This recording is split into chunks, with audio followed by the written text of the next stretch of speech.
पवित्र सावन का महीना, और वो महीना जो भगवान शंकर को सबसे ज्यादा प्रिय है, बहुत प्रिय।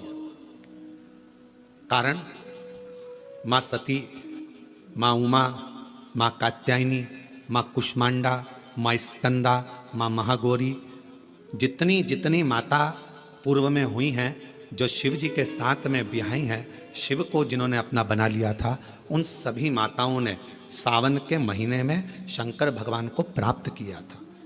और शिव जी ने सावन के महीने में ही उनको अपना बना लिया था। और ये बात भगवान शिव ने स्वयं कही। स्वयं भगवान शंकर स्वयं नंदी से ये बात कहते हैं, नंदी मुझे श्रावण अति प्रिय है। नंदी ने पूछा क्यों, तो कहा इस श्रावण के महीने में मेरी अर्धांगिनियां मुझे भजती थी, उनको मैंने स्वीकार किया था। और यही सावन के महीने में चराचर जीव, आप देखिएगा गर्मी के समय में छोटे छोटे जो जीव जंतु सब, जितनी गर्मी पड़ती है सब मर जाते हैं। बोलो मरते कि नहीं मरते? अभी बारिश चालू हो गई, बारिश चालू हो गई तो तुम्हारे घर में ऐसे बारीक बारीक नए नए डिजाइन के कीड़े मिलेंगे, और तुम सब टेंशन में रहती हो उस कीड़े के चक्कर में। वो घुस गया, वो वहां से आ गया, ये छोटा सा, इतनी डिजाइन का, उनकी पीठ का कलर अलग देख लो, उनके पंख का कलर अलग देख लो, उनकी इल्लियों को, छोटी छोटी इल्लियों को अलग से देख लो। केचुआ देख लो, केचुआ की भी वैरायटी अलग है, कोई सफेद केचुआ, कोई काला केचुआ, कोई गुलाबी केचुआ, कोई कत्था, इतनी डिजाइन। 83,99,999 योनिया, और उसमें आखिरी योनि ये 84 लाखवीं मनुष्य की योनि। अब इतनी योनियां, और तुम्हारे घर में भी आसपास तुम देखना कितनी सारी योनियों को देख लोगे, चीटा को, और चीटे की भी एक डिजाइन आ जाती है। सावन में आते आते चीटे में भी पर आ जाते हैं। अब तुमने देखा कि नहीं देखा, अब हमको नहीं मालूम है भैया, देखा है तुम लोगों ने? और जितने आस्था चैनल पर सुन रहा है, सावन में चीटे में भी पर आ जाते हैं। मक्खियों की डिजाइन बदल जाती है। जिस मक्खी को एक बार भगाओगे भग जाती थी, सावन में इतनी अड़ीली हो जाती है कि आके मुंह पे बैठेगी, नाक पे बैठे, उसको भगा के ले जा, भाग भाग भाग। मक्खियां भी इतनी अड़ीली हो जाती है कि वो हटती नहीं है। क्यों? इतनी अकड़ कहां से मक्खी में आ गई, चीटे में पर कहां से आ गए, और इतना ठाट इन कीड़ों में कहां से आ गया कि हर किसी के घर में घुस जाते हैं। तो शिव महापुराण की कथा कहती है, चराचर अचर जीव जंतु पशु पक्षी सबको मालूम है सावन का महीना चल रहा है, हमारे बाबा का महीना चल रहा है जो करुणा करने वाले, ये उनको भी ज्ञान, उसको पशुपति नाथ कहते हैं, उसको भी मालूम है। अब जरा विचार करिए, जिस चीटे में कभी पर नहीं आते, वो चीटे में सावन में पर आ जाते हैं। जब चीटे को पर दे सकता है, तो सावन में एक लोटा जल चढ़ाने वाले को भी मेरा बाबा उड़ा तो सकता है, आगे बढ़ा तो सकता है, उन्नति की ओर ले जा तो सकता है। वो शिव तत्व है। और तेरी कृपा बिना न हिले एक भी अणु, लेते हैं श्वास तेरी कृपा से तनु तनु। बखान क्या करूं मैं राखों के ढेर का, चपटी भभूत में खजाना कुबेर का। हे गंगाधार मुक्ति द्वार ओंकार तू, बोले ओमकार तू, आयो शरण शंभु तार तार तू। भगवान शिव, अब गर्मी आई, गर्मी में पूरे जीव मर गए, गर्मी में सब सूख गया, कीड़े मकोड़े मर गए गर्मी की तपन के कारण। पर सावन का एक महीना जिसमें भगवान सबको फलना फूलना सब कुछ, पत्तियां भी फूलती हैं, फूल भी फूलते हैं, डालियां भी फूलती हैं, पशु पक्षी जानवर जलचर थलचर सब फूलते हैं। श्रावण का शिव को प्रिय है। और क्या कहा मेरे भोले बाबा ने नंदी से, ए नंदी, श्रावण का महीना हो, शिव तत्व की प्राप्ति को करने के लिए अगर कोई संसार का मानव मुझे पुकारता है, भजता है, शिव कथा कहती है, शिव जी कहते हैं नंदी से, उस जीव का कल्याण करने के लिए मैं स्वयं उसके द्वार तक पहुंच जाता हूं और उसका उद्धार कर देता हूं, उद्धार कर देता हूं। पर किसका चित्त लगे? सावन में भी कई लोग ऐसे हैं जिनका चित्त नहीं लग पाएगा, क्योंकि सावन का महीना होता है तो कमाई के स्रोत भी ज्यादा हो जाते हैं। जीजियों की साड़ियां बिकने लगती हैं, फैशन का सामान बिकने लगता है, पर्स मोबाइल बिकने लगता है, सामान बिकने लगता है, क्योंकि उस समय व्यापार भी बढ़ता है। व्यापार इसलिए बढ़ता है क्योंकि भगवान भी चाहता है कि तेरा मन मुझसे हट जाए, व्यापार में लग जाए। क्योंकि भगवान को मालूम, हमने पहले भी कथा में कहा है, बच्चे को माँ गोदी में तभी तक रखती है जब बच्चा खिलौने से नहीं खेलता, खिलौने से खेलने लगेगा माँ नीचे उतार देगी। उसी तरह भगवान तुमको अपने पास जब तक बुलाता है, जब तक तुम्हें अपना बनाकर रखता है और भगवान देख लेता है कि अब धीरे धीरे मेरे को इसको धन देना है, वैभव देना है, ये खिलौने से खेलना चालू करेगा, गाड़ी लाएगा, घोड़ा लाएगा, मकान बनाएगा, फर्नीचर बनाएगा, उसमें लग जाएगा, तो मेरे मंदिर आना छोड़ देगा। और मंदिर आना छोड़ दिया तो एक दिन मुझे धीरे धीरे, मैंने एक बार इसकी यहाँ वो पहले की माताएं, पुरानी माताएं क्या करती थी, मिर्ची बारिश के पहले भर के रख लेती थी, धनिया बारिश के पहले भर के रख लेती थी, हल्दी बारिश के पहले भर के रख लेती थी, अनाज बारिश के पहले भर के रख ले, क्योंकि 4 महीना खाएंगे, खत्म हो जाएगा, अगले महीने में फिर 4 महीने बाद ले आएंगे। उसी तरह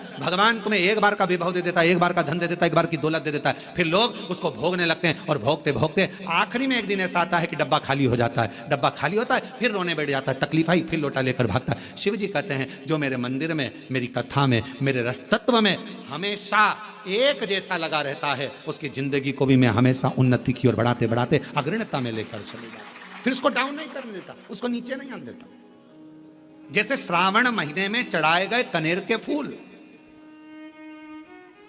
दुर्वा, और हम सबसे कहेंगे, मान लो यदि कोई विशेष कोर्ट का केस चल रहा हो, कोई कोर्ट में कोई बातें चल रही हो, अदालत आदि में कोई कार्रवाई चल रही हो, कोई फाइल प्रशासनिक अधिकारियों के पास फंस गई हो और कुछ ना कुछ उसमें अपने को लगता है कि तकलीफ का प्रसंग है, तो हम कहेंगे शिव की आराधना करो, सत्यता पर जियो, और साथ में 5 दुर्वा, 1 कनेर का फूल पीला, 1 पीला कनेर, 5 दुर्वा, 5 बेलपत्र लेकर शिव जी के मंदिर में जाकर शिवलिंग पर समर्पित कर 2 लोटा जल सावन के महीने में उसी पर बेलपत्र कनेर के फूल पर चढ़ाइए। देवाधिदेव महादेव की कृपा होगी। ज़्यादा से ज़्यादा 6 महीना, 7 महीना, इससे ज़्यादा निर्णय आप ही के पक्ष में आएगा और शिव की कृपा से। और इसमें एक बात और स्मरण रखें, जैसे कोई की प्रॉपर्टी है, कोई की ज़मीन है, और वो ज़मीन तुम्हारी कोई ने कब्जा कर लिया, तुम्हारा नाम नहीं हो पाई, या कोई उसमें लफड़ा हो गया, या तकलीफ आ गई और पैसा उसमें अटक गया, उसके लिए भी कनेर का पुष्प श्रावण महीने के जितने सोमवार आते हैं, रविवारी, सोमवारी और भोमवारी, कौन कौन से बार हो गए, रविवार, सोमवार और मंगलवार, 3 बार। प्रथम दिवस में कनेर का 1 पुष्प लेना है, द्वितीय दिवस में कनेर के 5 पुष्प लेना है, और तृतीय दिवस में कनेर के 3 पुष्प लेना। बेलपत्र एक साथ में लेकर शिव जी को रविवार के दिन भी समर्पित करें, सोमवार के दिन भी समर्पित करें, और मंगलवार को 3 कनेर के पुष्प के साथ बेलपत्र लेकर बाबा को समर्पित करिए। कितना भी अटकी हुई प्रॉपर्टी होगी, कह दिया उसने मैं तेरे नाम प्लाट नहीं कराऊंगा, और पैसा लेकर बैठ गया, या पैसा नहीं दे रहा है, या किसी भी रूप में भटका हुआ है, अगर सावन के 4 सोमवार पढ़ें या 5 सोमवार पढ़ें, आपने ये प्रत्येक सावन के सोमवार के पहले, फिर से बोलो कौन सा बार, रविवार, सोमवार और मंगलवार, ये 3 बार का क्रम अगर प्रत्येक सोमवार के पहले और बाद में कर लिया, तो आपको उसे प्रॉपर्टी, उस व्यक्ति को तुम्हें देना ही पड़ेगी, छोड़ना ही पड़ेगी। उसको खुद अपने आप में बेचैनी होने लगेगी, मुझे बुलाएगा, आपको जाना नहीं पड़ेगा, खुद बस फोन लगाया आपने, भैया हमारा करा दो, हमारा करा दो, 2 बार 3 बार अगर बोला, चौथी बार वो खुद बुलाएगा, बेचैनी बढ़ेगी। मेरा बाबा उसको खुद खल बुला देता है। शिव शिव है, उसको कहते सत्यम शिवम सुन, शंकर शंकर, वो नित्य कृपा करना, नित्य कृपा। और सावन का महीना 1 लोटा नहीं, कितना, 2 लोटा जल चढ़ा रहे हो सब लोग, बहुत जोरदार। तुम्हारे लोटे का ही तो असर है, जो कोरबा में इतना पानी गिर गया, ये तुम्हारी लोटे का असर है। और अब पूरा पूरा विश्व देख रहा है कि कोरबा वालों ने इतना पानी चढ़ाया कि पूरे ग्राउंड में पानी भरा गया, तो कथा को ऑनलाइन करना पड़ रहा है, ये कोरबा में 2 लोटे जल गए, 2 लोटे जल गए। शिव कृपा है।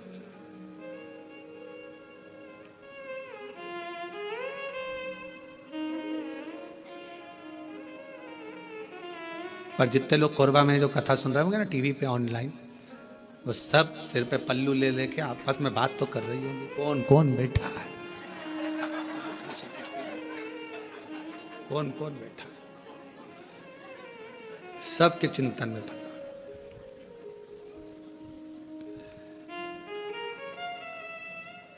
कल हम जब सीहोर से आ रहे थे तो बहुत सारे यहाँ के बहुत सारे मिनिस्टर आदि के भी बहुत सारे गुरु पूर्णिमा पे फोन सब आदि सभी प्रदेशों के आते हैं कि गुरु पूर्णिमा की बधाई के लिए। यहाँ से भी पहुँचे तो कहा गुरु जी कोरबा आ रहा है। हमने कहा बिल्कुल ना आइएगा। हमने कहा इतना, एक तो हॉल छोटा, ऑनलाइन कथा और मालूम पड़े और तुम ही आ जाओ तो मालूम पड़े व्यवस्था और गड़बड़ा जाए। कहा भजन करो, प्रणाम, शिव तत्व को धारण करो जितना कर सके, और तेरी कृपा का क्या है भरोसा, कब किस पर हो जाए, जरा से हम पर कर दो, जरा से हम पर कर दो। तेरी कृपा का क्या है भरोसा, कब किस पर हो जाए, जरा से हम पर कर दो, जरा से हम पर कर दो। जिस पर भी हो गई तेरी कृपा करुणा वो भव पार हुआ, भव पार हुआ। जिस पर भी हो गई तेरी कृपा करुणा वो भव पार हुआ, भव पार हुआ।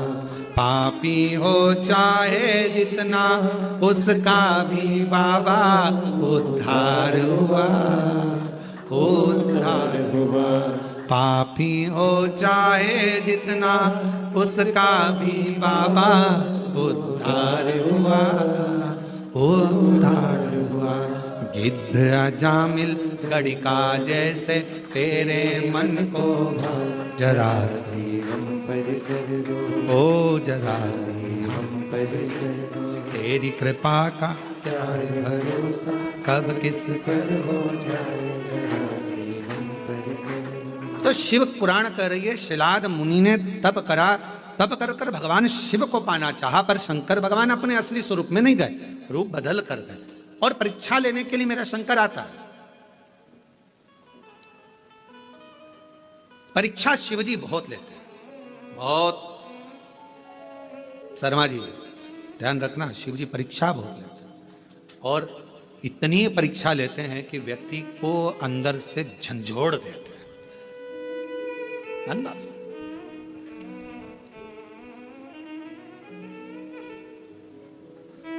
पर यदि आपकी विश्वास और दृढ़ता है, भरोसा है, और फिर कह रहे हैं ये ऑनलाइन कथा होती तो सीहोर से होती, आपका विश्वास था, आपकी दृढ़ता थी, और समिति ने सोच लिया था, तो ये कथा कोरबा से यहाँ ऑनलाइन हो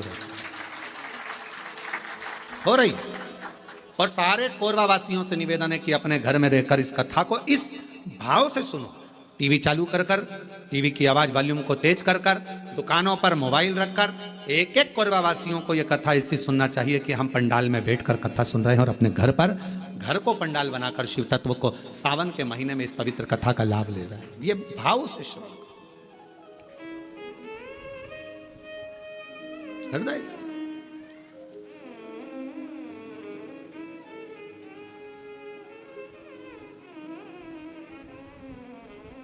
शिव पुराण कह रही है, भगवान शंकर की पवित्र कथा कर रही है, शिव तत्व कह रहा है। शिव महापुराण की कथा कहती है, भगवान शंकर का चरित्र कहता है। शिलाद मुनि ने विचार करा कि मैं भगवान से पुत्र मांग रहा हूं, संतान मांग रहा हूं, पर बाबा तो आते ही नहीं।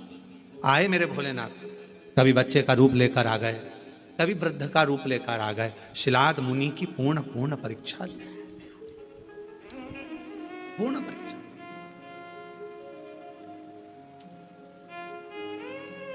आखिरी में मेरे भगवान ओघड़दानी शिवजी आए, और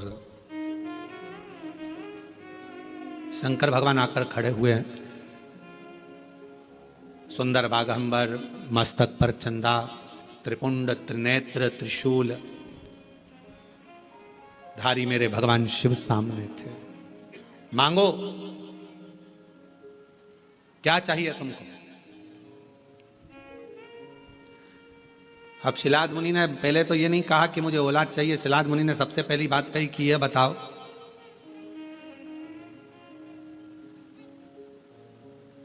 मुझे पुकारते पुकारते इतना समय हो गया, आप अब आ रहे हो, और ये आपका भी प्रश्न है। जल चढ़ाते चढ़ाते वो कहते ना, तुम्हें पुकारते पूरी रात हो गई, तुम्हें पुकारते पूरी रात हो गई, मेरे शिव आए ना और सुबह हो गई। मैं कितना पुकारती रही। आप में से कई लोग ऐसे होंगे जो भगवान शिव के मंदिर में जल चढ़ाते हैं, पशुपति व्रत करते हैं, सोमवार का व्रत करते हैं, प्रदोष करते हैं, शिवरात्रि करते हैं, पार्थिव लिंग का निर्माण भी करते हैं, आराधना भी करते हैं, उसके बाद भी भगवान शंकर नहीं सुन रहा, तो उसके लिए ये उत्तर मेरे भगवान शंकर सिलाद मुनि के सम्मुख में प्रश्न का उत्तर दे रहे। आपने इतना समय लगा दिया, इतना समय।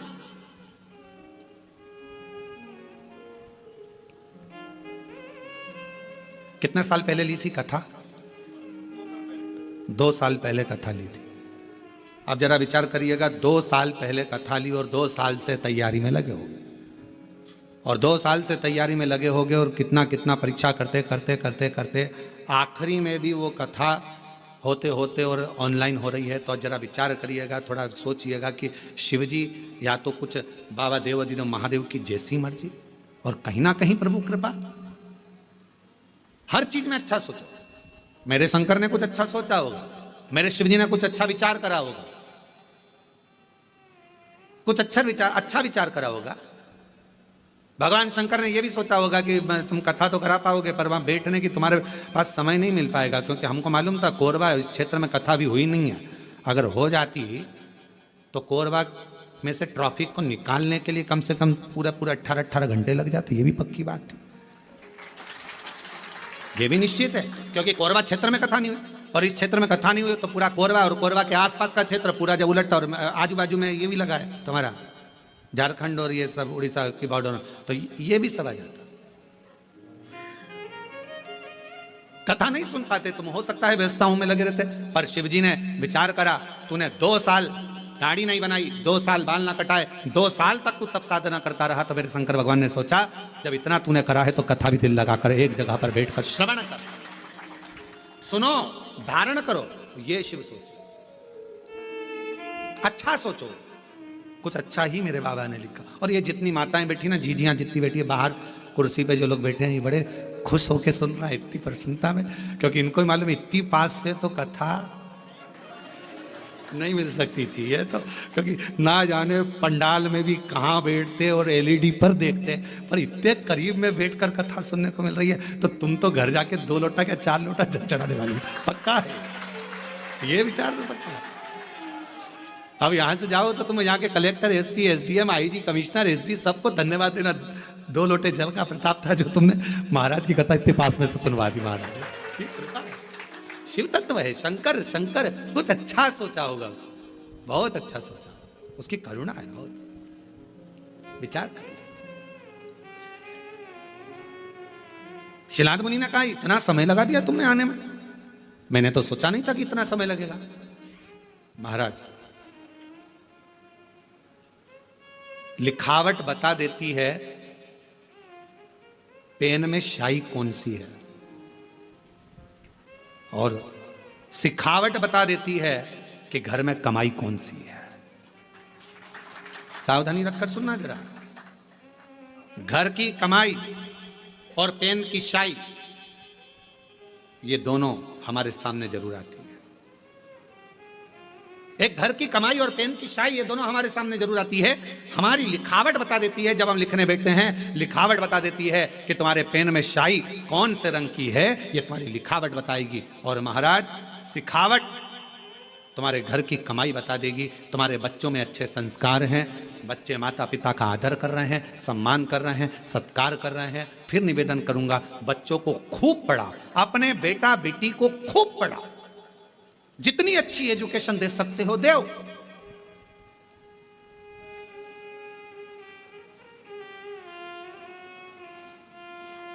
खूब पढ़ाओ, पर बच्चों को पढ़ाने के साथ में संस्कारों में भी ढालो। ज्यादा पढ़ने के बाद बच्चे आपको खुद, जिन बच्चों को आपने पढ़ाया अगर उनमें संस्कार नहीं होंगे तो वो बच्चे धीरे धीरे आपको बेवकूफ समझने लगेंगे। मम्मी तुम्हें अकल नहीं है, तुम चुप रहो। पापा अपने ऑफिस में ये बात बताना, हमको मत बताओ। हमने कई लोगों को देखा है, बड़े बड़े पदाधिकारियों को देखा है जिनकी सत्ता पूरे ऑफिस में चलती है पर घर में औलाद से हार जाते हैं, घर में औलाद से हार जाते हैं।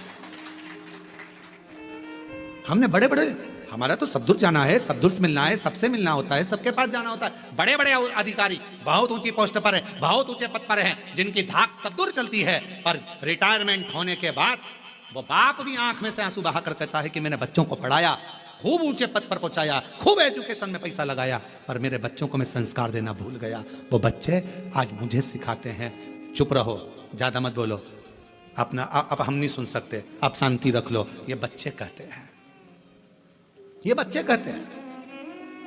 हमने पढ़ाया, एजुकेशन दो अपने बच्चों को, खूब पढ़ाओ, खूब विद्यादान कराओ, खूब अच्छा पढ़ाओ। जितने आस्था चैनल पर कथा सुन रहे हैं, मैं सबसे निवेदन करूंगा, जितने फेसबुक यूट्यूब पर कथा सुन रहे हैं उनसे भी कहूंगा, अपने बेटा बेटी को तुम्हारी सामर्थ्यता से ज्यादा पढ़ाओ, अच्छी एजुकेशन कराओ, और एजुकेशन के साथ संस्कार जरूर देना। अपने घर के संस्कार देना जरूरी है। बच्चे तुमको पढ़ लिखने के बाद ये ना समझे कि मेरे माँ बाप बेवकूफ हैं। पढ़ाओ, खूब पढ़ाओ, पर बच्चे जब ऊंची आवाज में बात करने लगे, पापा चुप रहो, मम्मी तुम मेरे से फालतू बात मत करा करो, तुम्हें अकल नहीं है, तुम चुप रहो। बच्चे जब व्यर्थ की बातें बोलने लगे तो समझ लेना पढ़ाई तो कराई तुमने, एजुकेशन तो कराया, पर संस्कारों से वंचित कर दिया। संस्कारों से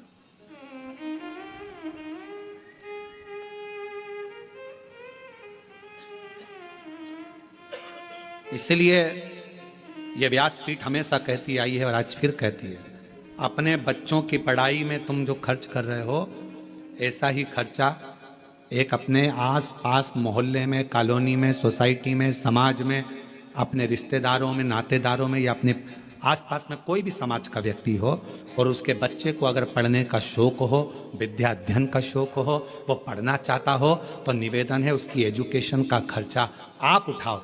जब उस बच्चे को पढ़ाओगे, एक अपने बच्चे को पढ़ाओगे और एक दूसरे के बच्चे को जिसको पढ़ने का शौक है, पैसा नहीं है, पढ़ना चाहता है, उसकी एजुकेशन का जब आप खर्चा उठाओगे, जब आपके बच्चा भी बड़ा होगा और वो जिसको पढ़ाया वो भी बड़ा होगा, दोनों में अंतर समझ में आएगा। जिसको तुमने पढ़ा दिया, लिखा दिया, अगर वो ऊंचे पद पर पहुंच गया तो तुम्हारे एहसान को मरते दम तक नहीं भूलेगा, मरते दम तक। कि मेरे पास वाले पड़ोसी ने मुझे पढ़ाया था, उसने अच्छी एजुकेशन कराई। इसलिए हमारी बिठले सेवा समिति, हमारा कुबेरेश्वर धाम आज भी ना जाने कितने बच्चे हैं जिनकी फीस जमा करता है, जिनका पढ़ाता है, उनकी ड्रेस, उनकी किताब, ना जाने कितनों की फीसें जमा कर कर बिठले सेवा समिति कॉलेज की, स्कूलों की फीस जमा कर कर बेटा बेटी को पढ़ा देती। और वो बच्चे जब अच्छे पद पर पहुंचते हैं तो याद करते हैं कि हमने बिठले सेवा समिति ने हमारा खर्चा उस परिस्थिति में उठाया जब हमारे पास नहीं था। और बाद में वो कहते हैं कि हमें बताओ, हमें समिति के लिए क्या करना है, हमें क्या करना है कुबेरेश्वर धाम के लिए। हम एक ही बात कहते हैं, अपने परिवार को पालो और साथ में तुम भी ये नियम बना लो कि अपने आसपास में कोई बच्चा पढ़ना चाहता है, एजुकेशन करना चाहता है, उसके पास कुछ नहीं है, तो तुम उस बच्चे को पढ़ाओ जैसे समिति ने तुमको पढ़ाया है, वैसे तुम भी पढ़ाओ। अग्रणता दीजिए। शिक्षा से बड़ा कोई दान नहीं दुनिया में, शिक्षा से बड़ा कोई दान नहीं। पढ़ाओ, अच्छी एजुकेशन करो, पर एक विश्वास के साथ, एक भरोसे के साथ।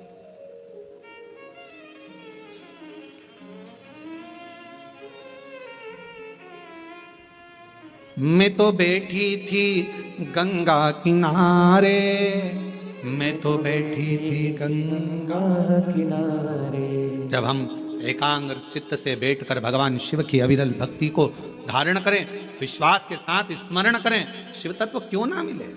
शिलाद मुनि ने कहा कि आपने आने में इतना समय लगा दिया, इतना समय। भगवान शंकर बोले, जब तक तेरा भाग्य प्रबल ना हो, जब तक तेरे कर्म की प्रधानता ना हो, तब तक मैं समय पर आकर देता भी नहीं। और मेरी जीजियों जीजाओं, व्रत करते करते बहुत समय हो गया और भगवान नहीं सुन रहा है तो समझ लेना थोड़ी फाइल मोटी है, समय लग रहा है, लगने दो, होने दो, अपना कर्म करते जाना है। 3 चीजें हैं, एक भाग्य, दूसरा समय, तीसरा कर्म। शिव महापुराण में भगवान शंकर शिलाद मुनि से कहते हैं, जब भाग्य प्रबल होता है तो मनुष्य का देह मिलता है, और भाग्य प्रबल होता है तब मनुष्य के देह में भगवान शंकर की भक्ति मिलती है। भाग्य प्रबल होता है तो सावन महीने में शिव महापुराण की कथा मिलती है। यह भाग्य की प्रबलता है। हम आपको बार बार देखकर धन्यवाद दे रहे हैं। गजब की किस्मत पाई है जो सावन महीने में शिव पुराण की कथा इतनी अड़चनों के बाद भी श्रवण कर रहे हैं कोरबा में। ये बड़ा आश्चर्य वाली बात है। आप लोगों के लिए बड़े सरल बात होगी, पर हमारे लिए तो बहुत आश्चर्य की बात है, बहुत आश्चर्य। शिव तत्व भाग्य की बात होती है तो मानव की देह मिलती है, सौभाग्य की बात होती है मानव की देह में भगवान शंकर की भक्ति मिलती है, और हजारों लाख गुना सौभाग्य प्रबल होता है। कोई अपने पूर्वजों का, माता पिता की पुण्याई होती है, तब जाकर हम शिव महापुराण की कथा श्रावण के महीने में बैठकर श्रवण कर पाते हैं। यह पुण्याई की बात, शिव तत्व की कृपा, भगवान शंकर की कृपा।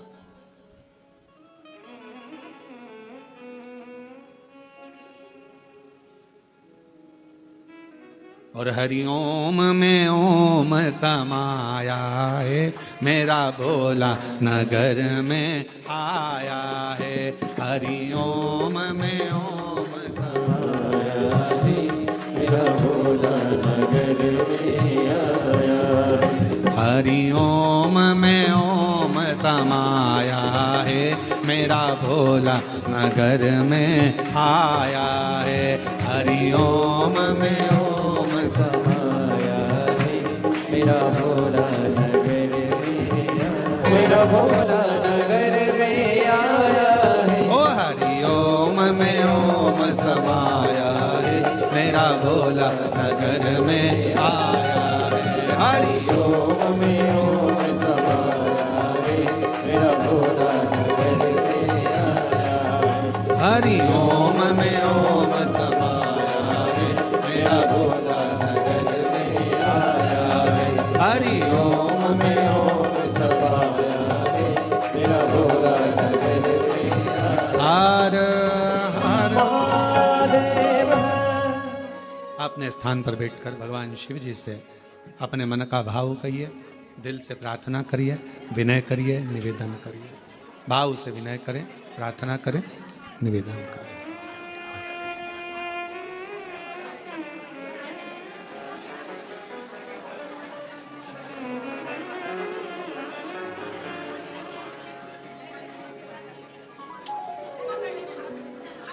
भाव से बाबा को विनय करेंगे, सभी लोग साथ में बोलेंगे और विनती करें। श्रावण के महीने की कथा है, हृदय से बाबा को अपने मन का भाव कहिए, प्रार्थना करें।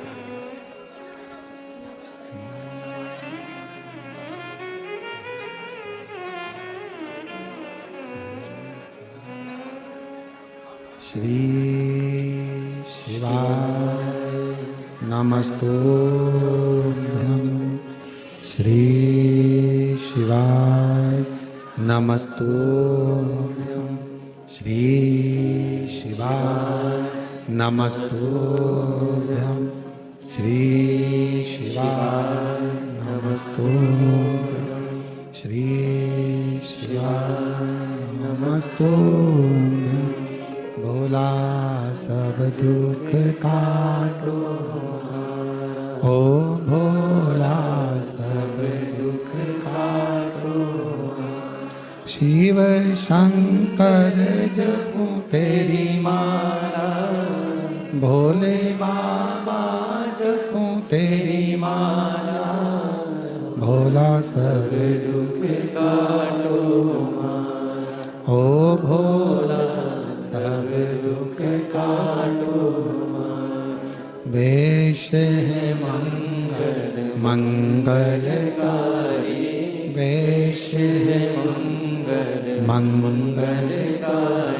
शमशान वासी हमारा, शमशान वासी हमारा। ओ भोला सब दुख काटो, ओ भोला सब दुख काटो।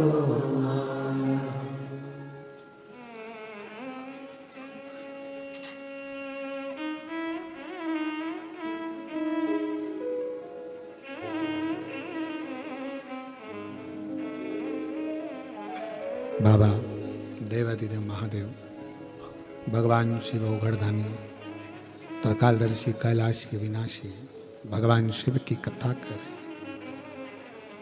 शिव महापुराण की कथा वर्णन कर रहे हैं, शिव तत्व कह रहा है, शिलाद मुनि की कथा कह रही है। एक भाग्य, दूसरा समय और तीसरा है कर्म। भगवान शिव ने कहा शिलाद मुनि से,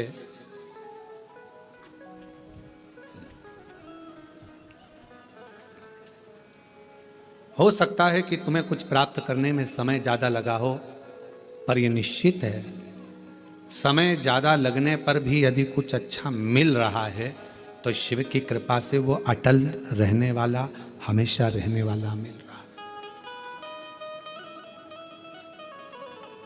वो हमेशा रहने वाला है। थोड़ा मेहनत करने के बाद अगर कोई चीज मिलती है ना तो वो थोड़ा टिकती है, रहती है। एकदम किसी को कोई चीज मिल जाती है तो वो उसका सम्मान करना भूल जाता है। धन था, एकदम मिल गया, बहुत संपदा मिल गई, शोहरत मिल गई, सत्ता मिल गई, वैभव मिल गया, तो वो इतना टिकेगा नहीं। एकदम जो मिला है वो ज्यादा टिकता नहीं। सीढ़ी दर सीढ़ी चढ़कर जो मिलता है, थोड़ा थोड़ा चढ़ते जाओ, आगे बढ़ते जाओ। अच्छा ईमानदारी से बोलो, एक पांव यहां रखोगे, एक पांव 4 सीढ़ी ऊपर रखोगे तो कहीं ना कहीं तो धक्का खाकर नीचे गिरोगे। थोड़ा संभल कर चलो, धीरे धीरे चलो। अगर वैष्णो देवी का दर्शन करने गए हो, डोंगरगढ़ वाली माता का दर्शन करने गए हो, विंध्याचल दर्शन करने के लिए गए हो, या अपने यहाँ कोरबा में भी कोई आसपास में देवी धाम, शिव धाम कोई ऊंचाई पर होगा, एक रास्ता जाता है घूमकर फिरकर, थोड़ा दूरी से आराम से चढ़ना है, और एक रास्ता जाता है सीढ़ी सीढ़ी सीढ़ी सीढ़ी। और एक व्यक्ति वो होता है जो पहाड़ पकड़ा, यह पकड़ा, वो पकड़ा और चढ़कर फिर आगे बढ़ा। तो कौन सा रास्ता ठीक है? थोड़ा दूरी का, धीरे से आराम से चढ़कर पहुंचोगे आगे बढ़ोगे तो जरूर थोड़ा समय जरूर लगेगा, परंतु आप अपनी मंजिल तक पहुंचोगे और थोड़ा ठहरोगे। शिलाद मुनि से भगवान शिव ने कहा, शिलाद तुम को देने के लिए मैं आने में समय लग गया, उस समय का इंतजार करो। पर क्यों समय लगा? क्योंकि तुमने अभी तक जो करा था उसमें मेरी तप साधना में कोई कमी रह गई होगी, कोई कर्म ऐसा नहीं कर पाए जिसके बल पर मैं आ नहीं पाया। अगर भरोसा पक्का होता है तो शिव मिलते। एक पत्र आया अभी बाहर से ला कर दिया। मेरा नाम प्रशांत गुप्ता है, जमनी पाली एनटीपीसी कोरबा से हूं मैं। कहीं बैठी हैं आप ही हैं? किसी के कहने पर जो 15 दिन मिले थे उसका 1 हफ्ता विचार करा गया कि शिव पर आश्रित हुआ है। जब बहुत सारे लोग कहते हैं कि सियोर वाला महाराज कहता है कि 1 लोटा जल सारी समस्या का हल है, हम लोग इतना विश्वास नहीं करते थे, पर आपके वचन पर किसी के कहने पर विश्वास किया। 1 लोटा जल बेलपत्र लेकर गए, बाबा से प्रार्थना करी, माँ की तकलीफ कम कर दीजिए। 15 दिन का समय डॉक्टर ने दिया है ऑपरेशन के लिए। 15 दिन आपके बाबा, कुछ तो कृपा करो। गुरुदेव हम मानते नहीं थे, पर पहली बार 3 से 4 दिन तक हमने हमारी माँ को शिवजी पे चढ़ा हुआ जल और बेलपत्र दिया तो उनको दर्द थोड़ा कम हुआ। जब दर्द कम हुआ तो हमने 15 दिन लगातार ऑपरेशन के पहले उनको जल और बेलपत्र देना प्रारंभ करा, और 15 दिन बाद जब वापस डॉक्टरों को दिखाने के लिए रिपोर्ट गई और फिर वापस जांचे गए। पर तुमने किस तरीके से कमाया? झूठ बोलकर, छल कर कर, कपट कर कर, बेईमानी कर कर, प्रपंच कर कर, क्या कर कर कमाया? उसका भोग ना पत्नी भोगेगी ना बच्चे भोगेंगे। उसका कर्म का भोग तो अपन अकेले को भोगना है। इसलिए एक बात याद रखो, तुम्हारे घर में जो तुम्हारी अर्धांगिनी है उसको धर्म पत्नी कहते हैं। धर्म पत्नी का मतलब क्या होता है? जो पति को धर्म के पथ पर ले जाए। पति कमा कर लाया 100 रुपए, उसने उसमें से 1 रुपया निकाला, कहीं किसी गरीब के भोजन में, प्यासे के पानी में, कहीं शिक्षा में, किसी की दवाई में, किसी को भोजन कराने में, पत्नी ने वो 1 रुपया निकाल दिया। तुमको भी वो पत्नी चाहती है कि तुम नहीं निकाल पाओगे, क्योंकि जो व्यक्ति कमाता है वो दान नहीं कर पाता। बड़ा कठिन है उससे धर्म निकलना, हाथ से छूट पाना, क्योंकि उसको मालूम मैंने कैसे कमाया, मैंने पैसा इकट्ठा कैसे करा। पर पत्नी को मालूम है अगर ये नहीं करूंगी तो हो सकता है कि मैं तो इस धन का भोग कर लूंगी, पर मेरे पति को तो जवाब देना पड़ेगा ना। इसलिए उसका नाम धर्म पत्नी है। पति की कमाई में से थोड़ा सा निकाल कर धर्म में लगा देती है, पति को भी बेकुंठ तक लेकर जाती है। वो धर्म पत्नी का पथ निश्चित करती है।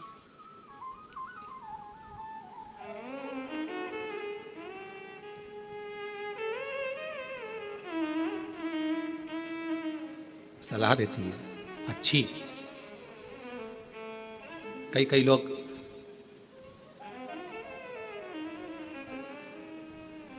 एक बहन जी अभी सियोर आई थी, वो कह रही थी गुरु जी मेरे पति देव नहीं। तो मैंने कहा तुम्हारे पति देव नहीं तो कौन है? तो कहा मेरे पति देव नहीं महादेव है। फिर मैंने पूछा देव नहीं महादेव है इसका मतलब क्या है? तो कहा देव हमेशा शांत रहते हैं और महादेव कभी कभी तांडव दिखा देते हैं। तो मेरे पति देव नहीं महादेव है। इनको थोड़ी देर में तो एकदम आएंगे तो शांत रहेंगे, कमरे में बैठेंगे भी मौन रहेंगे, थोड़ी देर चुप रहने के बाद थोड़ा सा भी गड़बड़ दिखा तो इन्होंने सोने से पहले भी बोला, हाल में गए चिल्लाया, इधर उसको चिल्लाया, बच्चों को चिल्लाया, पत्नी को चिल्लाया, तांडव दिखा। तो मेरे पति लोगों के पति देव हो सकते हैं पर मेरे पति देव अधिदेव थोड़ी देर में तांडव दिखा देते। फिर पति पास में खड़ा था, उसने हाथ जोड़कर कहा गुरुजी मेरी पत्नी पत्नी नहीं है, मेरी पत्नी धर्म पत्नी है। मैंने पूछा क्यों?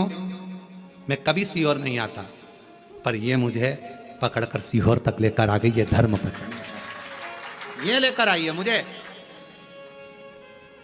धर्म के पथ पर जो तुम्हें लेकर जाए। धर्म के पथ पर। ये पत्र अग्रवाल जी की धर्म पत्नी ने लिखा। मैं लता अग्रवाल, आपने लिखा है? जी जी अच्छा खड़े हो जाओ। मैं लता अग्रवाल पति भरत कुमार अग्रवाल कोरबा की निवासी हूँ, प्रणाम करती हूँ। गुरुजी हम नहीं जानते थे कि एक लोटा जल का महत्व क्या होता है, हम नहीं जानते थे कि पशुपति व्रत कैसे करना, हम नहीं जानते थे कि शिव की आराधना कैसी करना। पर आज लोगों को अगर शिव मंदिर से और भगवान शंकर की भक्ति से जोड़ा है तो आपने जोड़ दिया, शिव पुराण ने जोड़ दिया। गुरुदेव लोग हार्ट सीट पर बैठकर केबीसी में करोड़ों रुपए जीत कर अपने आप को किस्मत वाला समझते होंगे, पर आज हम कोरबा वासी आपकी कथा में ऑनलाइन बैठकर भी हम अपने आप को किस्मत वाला समझते हैं। भाग्यशाली ये शिव की उदारता। बहन धन्यवाद बहुत बहुत अच्छे पत्र लिखने के लिए। और आपने लिखा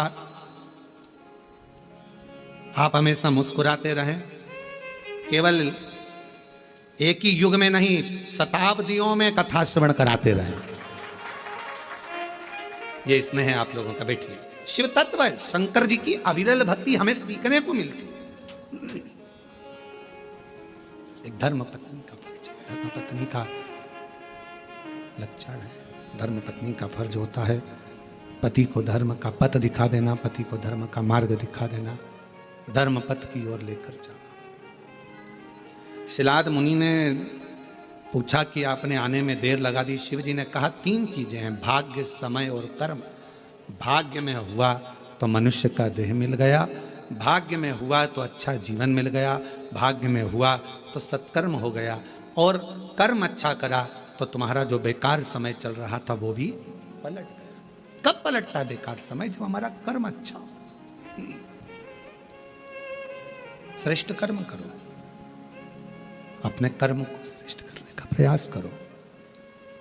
जब अपना कर्म हम श्रेष्ठता के साथ करेंगे तो भाग्य को पलटने में देरी नहीं लगेगी और समय को पलटने में देरी नहीं लगेगी। भाग्य को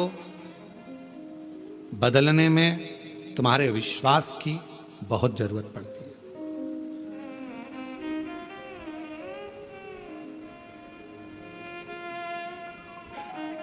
पांच चीजें प्रारब्ध से प्राप्त होती है। पूर्व में जो तुमने अच्छा करा होगा तो 5 चीजें मिलती है।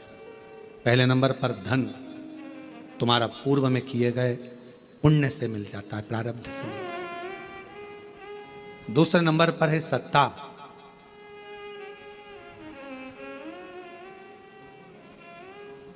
कोई सरकारी नौकरी मिली है, कोई अच्छी नौकरी मिली है, कोई अच्छी जगह पर आप अधिकारी बनकर, कोई अच्छी जगह पर पद पर अगर आप बैठे हो, सत्ता में बैठे हो, तो ये पूर्व के प्रारब्ध से मिला है। तीसरे नंबर पर है सिंहासन। आप कोई उच्च पद पर बैठे हो, कोई ऊंची कुर्सी पर बैठे हो, सिंहासन पर बैठे हो, यह भी पूर्व के प्रारब्ध से, कोई अच्छे कर्म से हमको प्राप्त हुआ है। इसमें आपका नहीं। धन मिला पूर्व के फल अनुसार, सत्ता मिली पूर्व के फल अनुसार, सिंहासन मिला पूर्व के फल अनुसार, चौथी चीज कही मकान, दुकान और प्रॉपर्टी, जमीन, ये भी आपके प्रारब्ध से, पूर्व के कर्म के अनुसार मिलती है। कभी कभी किसी व्यक्ति का प्रारब्ध नहीं रहता, उसका पूर्व का कर्म नहीं रहता। पिताजी के पास में करोड़ों, 5 एकड़ जमीन वहां, 10 एकड़ जमीन वहां, 15 एकड़ जमीन वहां, 25 एकड़ जमीन वहां, बड़ा बड़ा बंगला, बड़ी बड़ी प्रॉपर्टी, और बच्चे का प्रारब्ध नहीं है, किस्मत नहीं है, तो वो बड़ा होते होते उसकी पूरी प्रॉपर्टी बर्बाद हो जाती है। मकान, दुकान, बंगला सब समाप्त हो जाता है। और ये आप अपने आसपास के मोहल्ले में, क्षेत्र में, कॉलोनी में, रिश्तेदारों में, नातोदारों में देख सकते हो। अगर प्रारब्ध में नहीं है तो वो बर्बाद हो जाएगा, मिलेगा ही नहीं। बाप ने भले जोड़ी हो, पिता ने भले जोड़ी हो, और अगर तुम्हारे प्रारब्ध में है, तुम्हारे किस्मत में है, तुम्हारे पूर्व के कर्म तुमने करा है, तो 1 प्लाट नहीं, 2 प्लाट नहीं, मकान नहीं, दुकान नहीं, सब कुछ बढ़ता चले जाएगा। भरे तुम्हारे पास में धन है कि नहीं है, पर धीरे धीरे संपदा, प्रॉपर्टी, दुकान, मकान, ये सब बढ़ेगा। ये प्रारब्ध से। और 5वें नंबर पर कहा कि वो प्रारब्ध से मिलता है, पूर्व के कर्म से मिलता है। क्या? तो कहा भगवान का संग, सत्संग, शिव महापुराण की कथा और ईश्वर का संग। यदि आप शिव जी के मंदिर जा रहे हो, शिव महापुराण की कथा सुन रहे हो, भगवान का भजन कर रहे हो, भगवान से जुड़े हुए हो, तो ये तुम्हारा आज का नहीं, पूर्व का कोई प्रारब्ध कर्म होगा, जिसके कारण परमात्मा ने अपने से जोड़े रखा। इस कलिकाल में किसको फुर्सत, किसको फुर्सत? आपके पास भी समय नहीं है। आप लोग वो तो यहाँ आए हो, मन है कि हमें कथा सुनना है, सावन के महीने की कथा सुनना है। आपके पूर्व का कोई प्रारब्ध होगा, आपके पूर्व का कोई कर्म होगा। कोई पिछले जन्म के अच्छे कर्म मुझे बाबा तेरा साथ मिला, कोई पिछले जन्म के अच्छे कर्म मुझे बाबा तेरा साथ मिला। जहाँ सारी दुनिया झुकती है, जहाँ सारी दुनिया झुकती है, मुझे वो आली दरबार मिला, दरबार। कोई पिछले जन्म के अच्छे कर्म मुझे बाबा तेरा साथ मिला। कोई पूर्व का कर्म होगा, अच्छा होगा, कोई पूर्व में कोई प्रारब्ध तुम्हारा अच्छा होगा, इसलिए भगवान के सत्संग से, कथा से, स्मरण से तुम जुड़े हुए। 5 चीजें प्रारब्ध से मिलती हैं, पूर्व कर्म से मिलती है। बोलते जाओ। पहले नंबर पर धन, दूसरे नंबर पर सत्ता, तीसरे नंबर पर सिंहासन, चौथे नंबर पर दुकान, मकान, प्रॉपर्टी, और 5वें नंबर पर ईश्वर का संग, सत्संग। ये पूर्व का होगा तो मिलेगा, पूर्व का नहीं है तो तुम 50 बार विचार कर लो तो भी तुम सत्संग तक, कथा तक, भगवान तक नहीं पहुंच सकते। बहुत मुश्किल।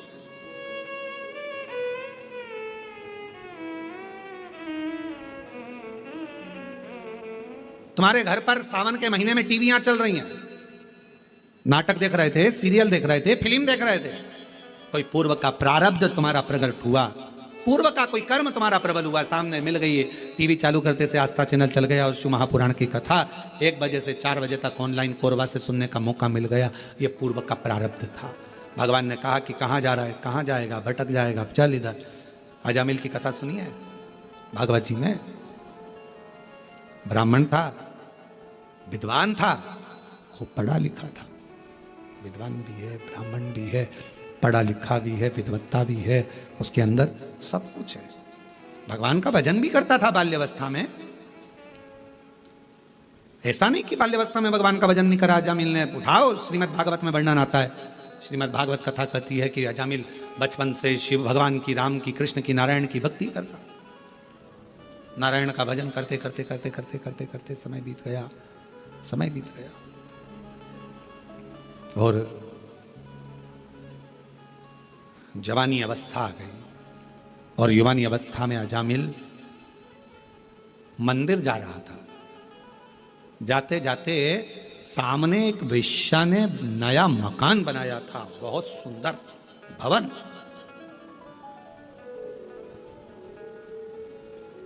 ध्यान गया। अब दिक्कत इस बात की है, अगर अजामिल स्त्री होता तो बात दूसरी थी कि ध्यान भटक जाए। एक बहुत शातिर चोर था, बहुत शातिर। उसको पकड़ना बहुत कठिन था, बहुत कठिन।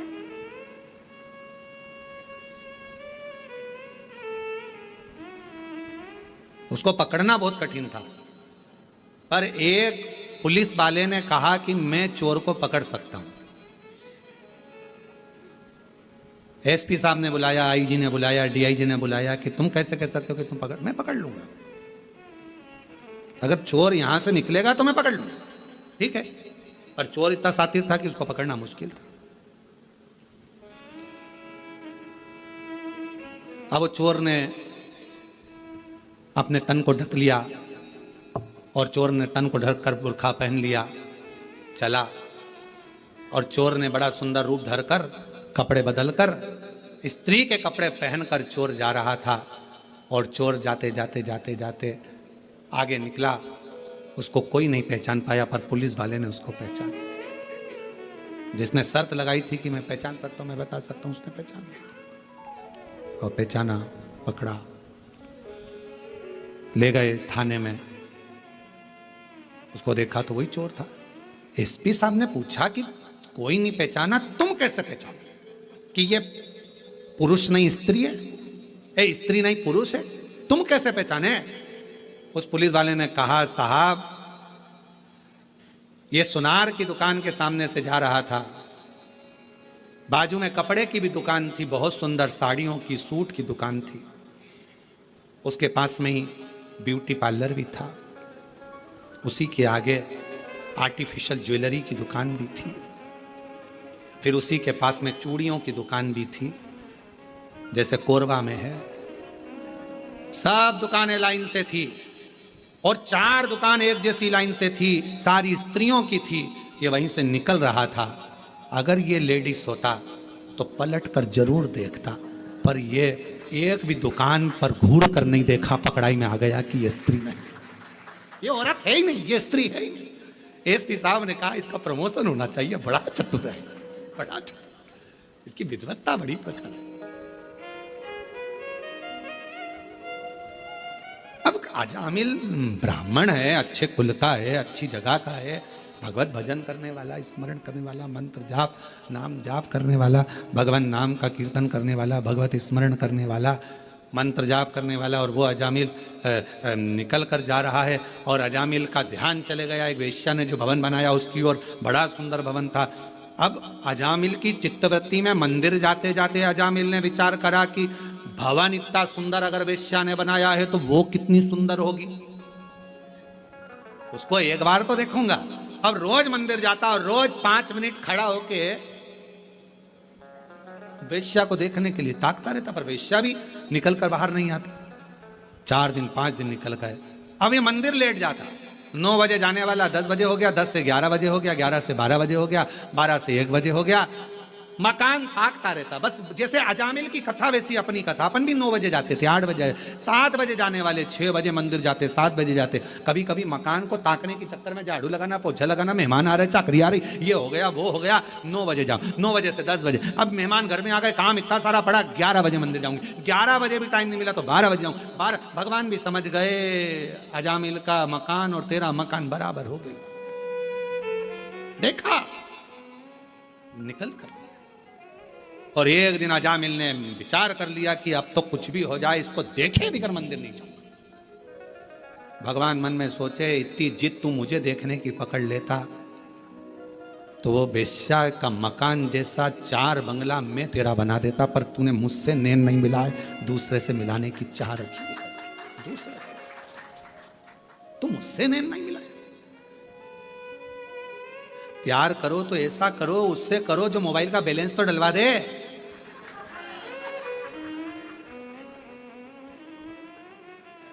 जरा से चाउमीन के चक्कर में दूसरे की गाड़ी सुधरने के लिए आई, डीजल भी उसकी गाड़ी का नहीं था, गाड़ी भी उसकी नहीं थी, और मेरे सनातन धर्म की बेटियां लव जिहाद का शिकार हो जाती हैं। जरा सा दे, अरे प्यार उससे करो जो बैलेंस तो डलवा दे, मालूम पड़े वो तुम्हें भी बर्बाद कर दे और तुम्हारे खानदान को भी बर्बाद कर दे। ऐसा लड़का नहीं चाहिए। ऐसा लव किस काम का जिसके तुम शिकार हो जाओ। क्या करना है ऐसा लव कर कर, प्यार कर कर। नैन लड़े त्रिपुरारी से मैं उनकी हो गई, नैन लड़े त्रिपुरारी से मैं उनकी हो गई। मेरे मन में नहीं है धीर सखी मैं काशी जाऊंगी, मेरे मन में नहीं है धीर सखी मैं काशी जाऊंगी।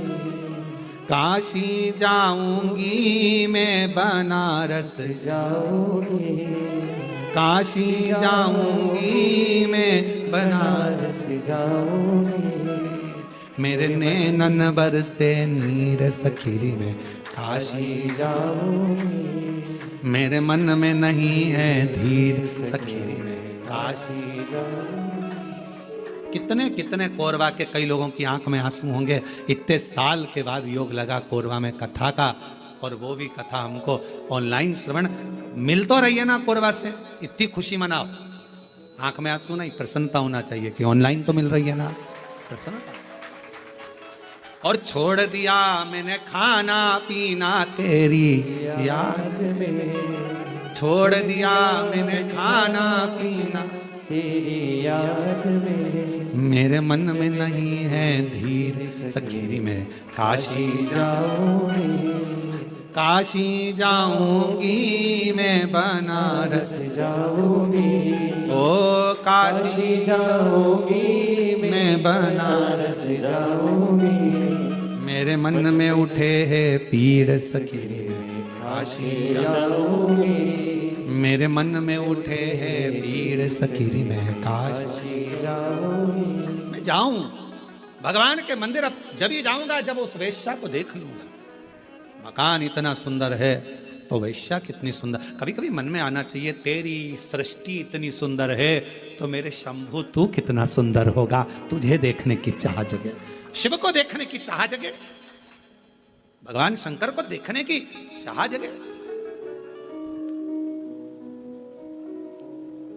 कई लोगों के मन में प्रश्न आता है, शर्मा जी, कई लोगों के मन में रहता है आखिर ये बात क्या है कि इतनी भीड़ कथा में आ जाती है कि ट्रैफिक जाम हो जाता है, रोडें जाम हो जाती हैं। आखिर ये शिव पुराण में ऐसा क्या है? महाराज तो कई लोग तो देखने के लिए आते कि महाराज आखिर है क्या। अब उनको बताना पड़ता है महाराज के सिर पे सींग नहीं है ना, महाराज कथा करता है, कथा तो स्वयं देव अधिदेव महादेव करता है, और कथा सुनने वाले भी तुम नहीं हो, कथा सुनने वाला भी शिव है, और कथा करवाने वाले यजमान नहीं, स्वयं शंकर और पार्वती का रूप है। सामर्थ्यता किसी की नहीं, आप और हम कुछ भी नहीं। उसने जिद पकड़ ली, वेश्या को देखूंगा। 4 दिन हो गए वेश्या नहीं निकली, 5 दिन हो गए मंदिर छूट गया वेश्या के चक्कर में।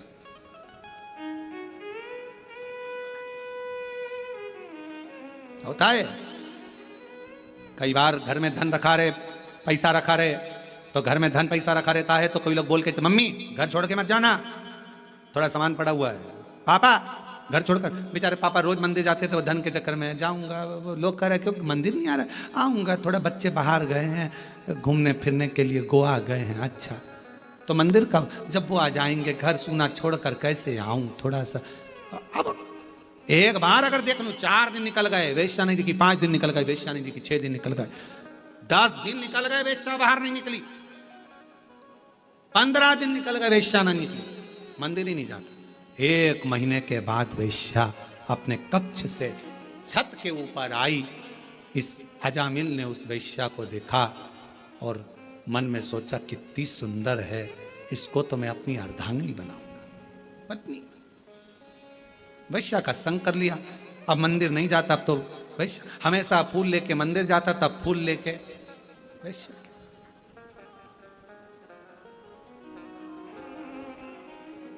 अब उसे कौन समझाए कि पहले मंदिर में फूल चढ़ाता था तो तेरे फूल को वो स्वीकार कर कर तुझे ब्यूटीफुल बना देता था।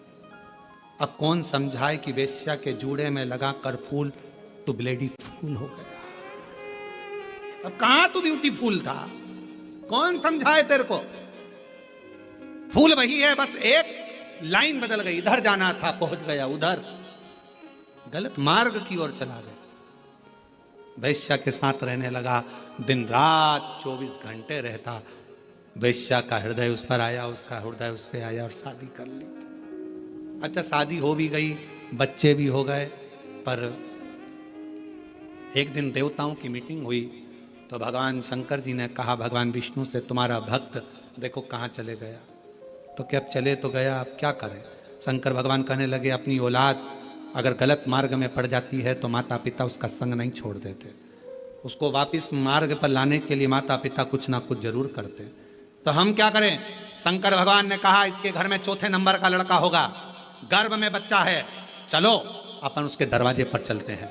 भगवान संत का रूप रखकर अजामिल के दरवाजे पर आ गए। दरवाजा बजाया, ब्राह्मण देवता दरवाजा खोलो। अजामिल ने दरवाजा खोला, कहा मैं ब्राह्मण तो हूं पर मैंने वेश्या से शादी करी है, इसलिए लोग मेरे घर में नहीं आते, ब्राह्मण संत मेरे यहाँ नहीं आते। तुम क्या चाहते हो। हमें भोजन करना है, भूख लगी है। तुम्हारे गांव में कोई ब्राह्मण का घर नहीं है, भोजन तुम्हारे यहीं करेंगे। मेरी पत्नी वेश्या है, कोई बात नहीं, तेरे से शादी कर कर वो भी ब्राह्मणी हो गई, तू तो भोजन बनवा, मुझे भोजन करना। अजामिल कहने लगे, भोजन तो करा दूंगा, मना नहीं है, पर दक्षिणा नहीं दूंगा 1 रुपया भी। शंकर भगवान मुस्कुराकर भगवान विष्णु की ओर देखकर बोले, दक्षिणा की चाह तो हमको है ही नहीं।